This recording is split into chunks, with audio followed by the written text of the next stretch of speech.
Salut, c'est encore moi, Stéphanie.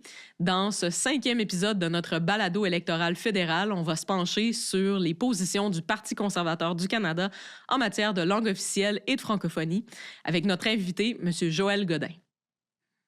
Joël Godin, bonjour. Bonjour, Mme Chouinard. Donc, M. Godin, vous êtes député dans la circonscription de Portneuf-Jacques-Cartier dans la région de Québec depuis 2015. Depuis les dernières années, vous étiez aussi le co-vice-président du Comité permanent des langues officielles à Ottawa. Donc, vous avez suivi évidemment de très près le processus de modernisation de la loi sur les langues officielles. Ma première question pour vous porte sur le travail qui reste à abattre pour que la loi sur les langues officielles soit pleinement en vigueur. Est-ce que le Parti conservateur s'engage à poursuivre ce travail-là au regard de la réglementation, notamment de la partie 7, qui porte sur la promotion et l'épanouissement des communautés de langue officielle et tous les nouveaux pouvoirs du commissaire aux langues officielles? En fait, ce qui est particulier, c'est que la loi a reçu la sanction royale en juin 2023 et le gouvernement libéral actuel n'a pas procédé au décret donnant plein pouvoir au commissaire aux langues officielles, ainsi qu'à l'application de la partie 2, qui est la loi d'usage du français dans le milieu de travail. Alors oui, effectivement, le Parti conservateur du Canada s'engage à accélérer le processus pour que le commissaire et la partie 2 soient en application, mais également d'accélérer aussi la rédaction de la réglementation. Ça va faire plus que 3 ans que la loi va être en place avant que la réglementation soit déposée. C'est, selon nous, inacceptable et ça démontre le manque de volonté et d'intention de ce gouvernement libéral. Il faut se rappeler, Mme Chouinard, que ce gouvernement-là avait écrit en 2019, juste avant l'élection de 2021, un livre blanc qui disait, entre autres, que le Conseil du Trésor devait être l'agence centrale pour pouvoir être maître d'œuvre, le seul maître d'œuvre pour descendre dans l'ensemble de l'organisation gouvernementale, dans tous les ministères, l'obligation de respecter la loi sur les langues officielles. Et malheureusement, les libéraux en comité, comme vous l'avez dit dans votre introduction, effectivement, j'ai travaillé activement pour améliorer le projet de loi C-13. Et nous, on voulait que le Conseil du Trésor soit évidemment le seul maître d'œuvre. J'ai déposé un amendement, malgré le fait que c'était suggéré par les libéraux. Et les libéraux ont voté contre avec l'appui du NPD. Il y a une incohérence dans la volonté et l'intention de ce gouvernement-là. Je dirais du tape à l'œil. Je trouve ça bien malheureux et c'est malheureusement les francophones et les francophiles qui écopent. Oui, donc il y a une entité peut-être qu'on pourrait dire bicéphale finalement de patrimoine canadien, le Conseil du Trésor qui sera responsable de la mise en œuvre. Et c'est la pire erreur. Mais au regard de la partie 7, le Parti conservateur s'engage à quoi pour le processus réglementaire? Il faut accélérer, il faut avoir une équipe dédiée pour accélérer la rédaction du règlement. Mais il y a déjà des choses qui ont été écrites et j'espère, parce que le projet de loi, comme je vous l'ai mentionné, a été sanctionné en juin 2023. On est en avril 2025. Il faut accélérer le processus. Ah oui, ça traîne de la patte. Ce qui est important, Mme Chouinard, il faut reconnaître le déclin du français, ce que les libéraux ont de la misère à faire. Et lorsqu'il y a un déclin d'une langue, une des 2 langues officielles, entre autres ici au Canada, il faut accélérer le processus parce que ça continue de décliner. Alors, il faut être cohérent et agir rapidement. Votre chef, Pierre Poilievre, est un franc-saskois d'origine et parmi les chefs des 3 partis principaux à Ottawa, il est clairement celui qui a la meilleure maîtrise de la langue, mais également la meilleure connaissance de la culture française. Comment vous expliquez qu'il ne semble pas connecté autant avec les francophones qu'on aurait pu l'espérer du point de vue du Parti conservateur? En fait, si je compare avec le principal adversaire, c'est-à-dire le chef du Parti libéral du Canada, mon chef est très connecté et mon chef a eu la chance de rencontrer divers organismes qui travaillent au quotidien pour améliorer la situation dans les communautés de langues officielles en situation minoritaire. Comme je le mentionnais récemment, mon chef a rencontré la présidente de la FCFA, qui est un organisme majeur, et ils ont eu de bons échanges. J'ai assisté à cette rencontre-là et M. Poilievre a bel et bien affirmé devant Mme Roy, qui est la présidente de la FCFA, qu'il allait travailler à l'amélioration des cibles en immigration francophone, oui. Évidemment. Justement, sur la question de l'immigration, votre parti émet des promesses dans sa plateforme à cet égard-là, promet et je vous cite, rétablir l'ordre dans l'immigration. Lorsque les libéraux ont décidé de finalement regarder l'enjeu de la passoire des étudiants étrangers, on a créé des torts majeurs aux institutions postsecondaires francophones en situation minoritaire. Durant le débat sur les enjeux francophones, vous avez annoncé que votre parti s'engageait à augmenter la cible d'immigrants francophones à 20 de tous les immigrants reçus au Canada. Une promesse, en fait, qui va au-delà, justement, de la demande de la FCFA d'avoir 12 des immigrants reçus au Canada qui soient francophones. Mais faudrait-il encore savoir, c'est un 20 de combien? Est-ce que ce 20 %-là, ça inclut les immigrants francophones qui vont au Québec ou est-ce que c'est seulement pour la francophonie hors Québec? Est-ce que vous pouvez éclairer notre lanterne là-dessus? Oui, absolument. En fait, il faut comprendre que la FCFA a demandé il y a quelques mois, lorsqu'on était à l'étude pour le projet de loi C-13 sur la modernisation de la loi sur les langues officielles, d'avoir un 20 %. Ils ont accepté 12 %. Ils sont à demi satisfaits avec un 12 %, mais leurs représentations ont été très claires. Il faut faire du rattrapage. La cible de 1971, on est loin de l'atteindre. Et par pur hasard, le gouvernement libéral l'a atteint qu'une seule fois depuis 1971. Alors, il y a un effort majeur à faire. Et l'immigration francophone, le 20 % que j'ai mentionné lors du débat, c'est de mettre 20 % de toute l'immigration qui soit au niveau des francophones. Et ça exclut évidemment le Québec parce qu'on travaille en territoire externe du Québec parce que le Québec, évidemment que l'immigration massive est en français. Alors, on se doit de l'exclure. Alors, il faut prendre le 20 % que j'ai annoncé au débat et il faut le mettre en place le plus rapidement possible pour faire du rattrapage. Et lorsqu'on parle d'un 20 %, alors, c'est sûr que si on va on obtient 20 % d'immigration francophone, on va augmenter le profil socio-démographique des francophones au Canada parce que on parle de présentement c'est 7, 8 et 9 ou 9, 8, 9, 10 là, selon ce que lequel des responsables au gouvernement parle et le chef du Parti libéral du Canada a parlé de 12 en 2029. 12 % en 2029. Moi, ce que je dis, c'est que le Parti conservateur du Canada va mettre en place le plus rapidement possible. Je peux vous dire cette année, mais ça serait irresponsable parce que je ne connais pas la situation actuelle, mais nous allons tendre à 20 %. Et si on arrive à 20 % en 2029, on sera encore meilleur comme impact que les libéraux, mais je vais tout faire à mon pouvoir pour accélérer, pour que le 20 % soit mis en place le plus rapidement possible, c'est-à-dire avant 2029. Le Canada a reçu à peu près 484 000 immigrants l'année dernière. Dans votre plateforme, on en comprend que vous voulez abaisser ces taux-là.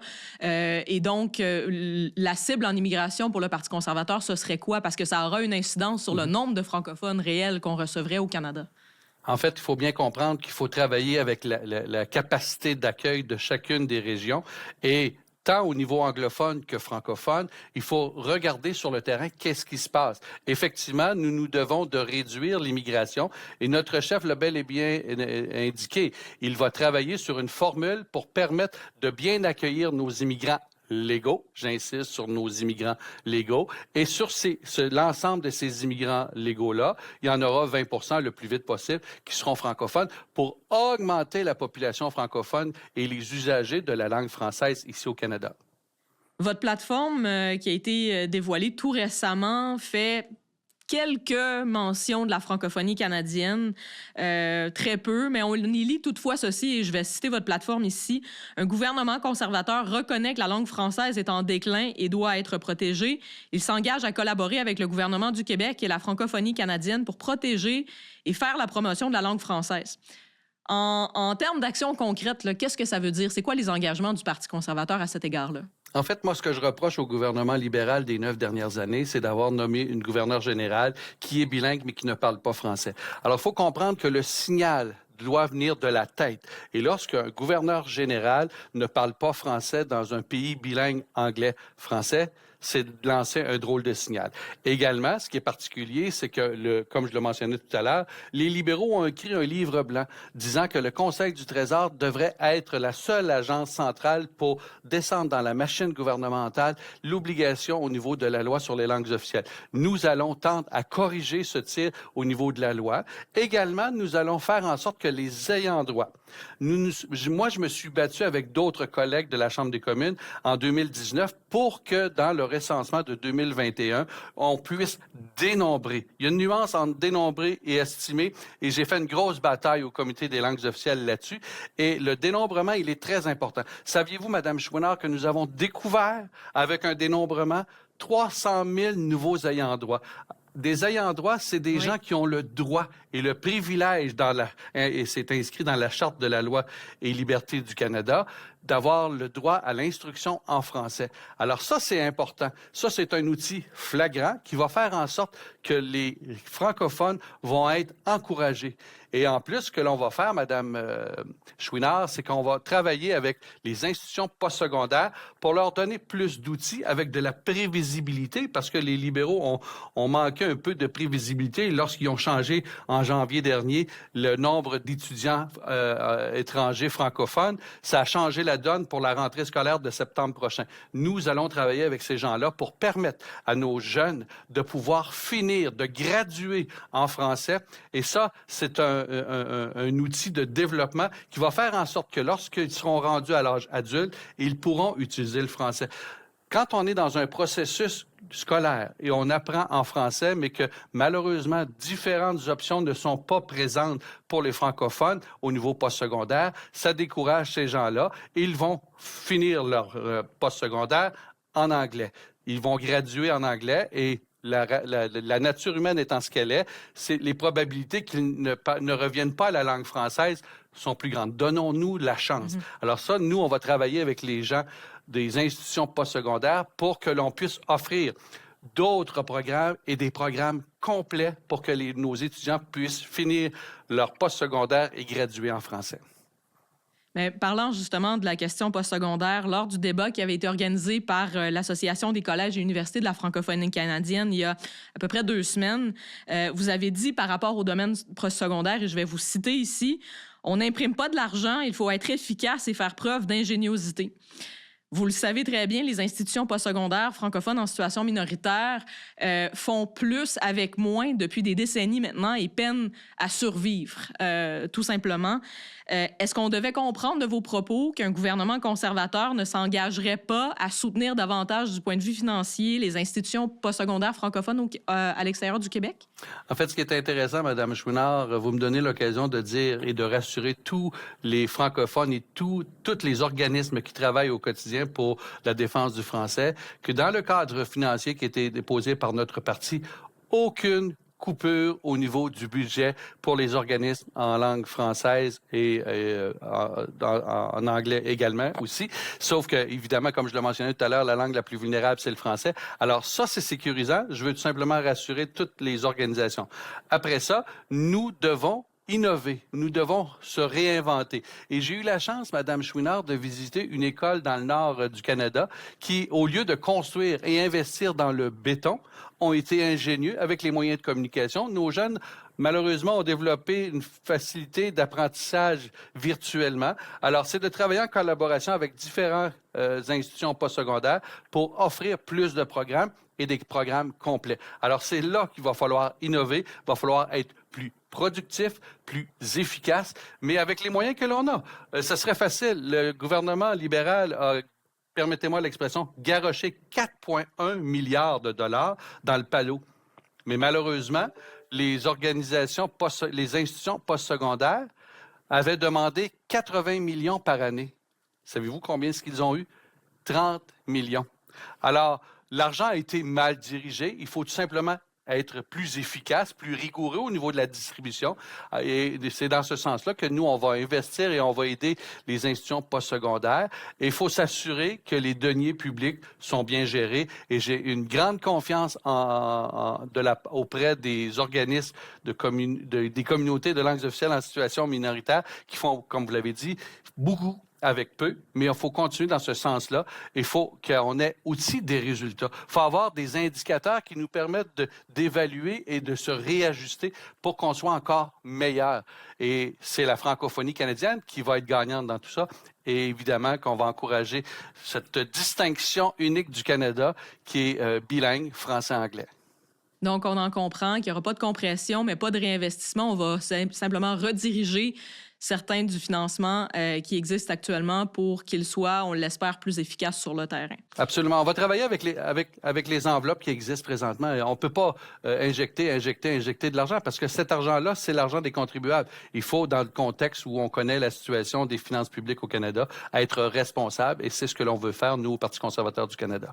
J'ai une dernière question pour vous, Monsieur Godin. Je sais que dans une autre vie, vous étiez un homme de radio-télévision. Oui. Vous avez, entre autres, œuvré à TQS.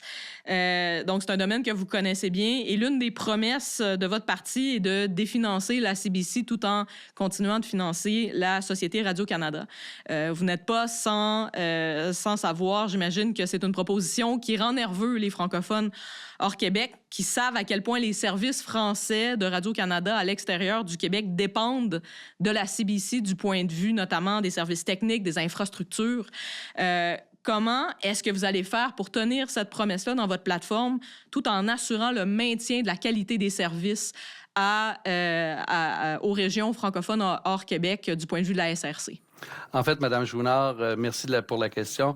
Ce qui est intéressant, c'est que, vous l'avez dit, est-ce qu'on va maintenir le service de Radio-Canada de façon aussi efficace? Moi, je vais vous répondre, on va être encore mieux servi, dans le sens où est-ce que la communauté francophone en Alberta ou en Colombie-Britannique ou dans les territoires du Nord-Ouest ou en Atlantique, c'est une minorité dans un groupe de production à la CBC où est-ce que le journaliste francophone doit demander la permission pour avoir une caméra, pour avoir un camion, pour faire du montage. On est dans la liste d'attente. Alors, si on est maître de l'entièreté de notre équipement, nous serons plus efficaces. Un. Deux, également, ce qui est important, c'est de rapporter la nouvelle de ce qui se passe dans nos régions. Présentement, c'est souvent les grands centres qui prennent le contrôle du contenu. Alors, c'est un avantage, il faut le voir positivement, et je pense que toutes les communautés seront mises à contribution. Ils seront des fournisseurs de services. Tous les médias locaux devront participer et Radio-Canada devra faire affaire avec ces médias locaux-là pour engager ces gens-là et faire en sorte que l'on puisse avoir du contenu local. Et il y aura un meilleur rayonnement de la communauté francophone partout au Canada. Donc, ça voudra dire de réinvestir dans la Société radio-canadienne pour pallier le manque à gagner qui venait des budgets de la CBC actuellement. Alors, on va devoir travailler avec les budgets existants et faire en sorte que Radio-Canada soit bien servi. Mais il faut se réinventer. On me disait lors du débat que ça se peut pas, c'est compliqué, c'est difficile. Mais écoutez, Mme Chouinard, on ne va pas en politique pour faire des choses faciles. Il faut être responsable, il faut relever les défis et je suis convaincu qu'en bout de ligne, les francophiles et francophones vont être mieux servis avec une Radio-Canada qui va être réservé uniquement aux francophones partout au Canada. C'est malheureusement tout le temps qu'on a. J'aurais eu plein d'autres questions pour vous, mais je tiens à vous remercier, Monsieur Godin, pour votre temps aujourd'hui et vous souhaiter une bonne fin de campagne. C'est très gentil. Au plaisir de vous rencontrer de nouveau en comité, Mme Chouinard. Ça sera à votre tour de me poser des questions. À bientôt. Donc, dans un prochain épisode, je m'entretiendrai avec Jonathan Pedneau, le chef adjoint du Parti vert du Canada. Donc, à bientôt et n'oubliez pas de partager.